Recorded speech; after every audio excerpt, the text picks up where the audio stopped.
Russ, one of the things you regularly do is give the community an update on key issues. You know, what's the pulse? What's going on? What do you hear on the streets? What do you hear from your discussions with government officials in the community? Can you just give us a bit of insight into the status of the program? Well, the community was not particularly happy with the last budget and what happened to the SHRED program and the changes in it.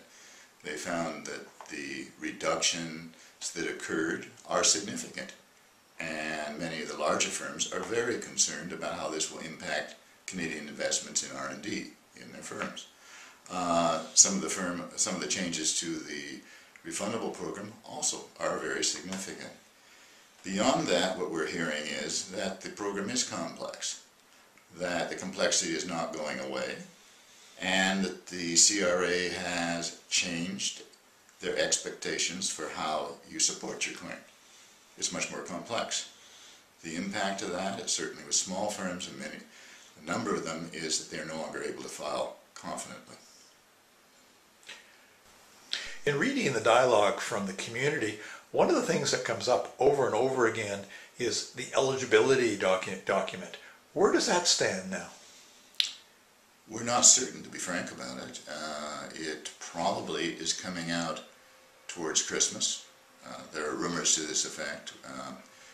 We have asked, the community has asked that be tabled for one last round of input to make sure that they have gotten it right. It was not clear originally. It's important that it be clear and be concise. We're hoping that it is tabled and a good discussion takes place. But so far we have not seen anything. To address the complexity, I understand that you're working with a team to create some educational videos. What's your goal in creating those video materials? It's awareness. We are really concerned that the companies that are applying for the credits, that need them for cash flow, obtain their credits and realize what they have to do to get those credits.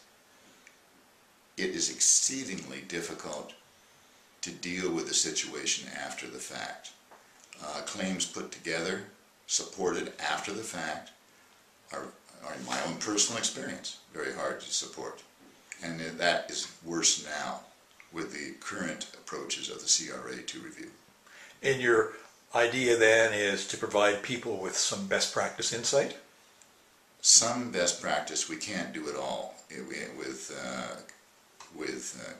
communication, but we can raise the awareness of the problem and the importance of doing it right and what will be expected.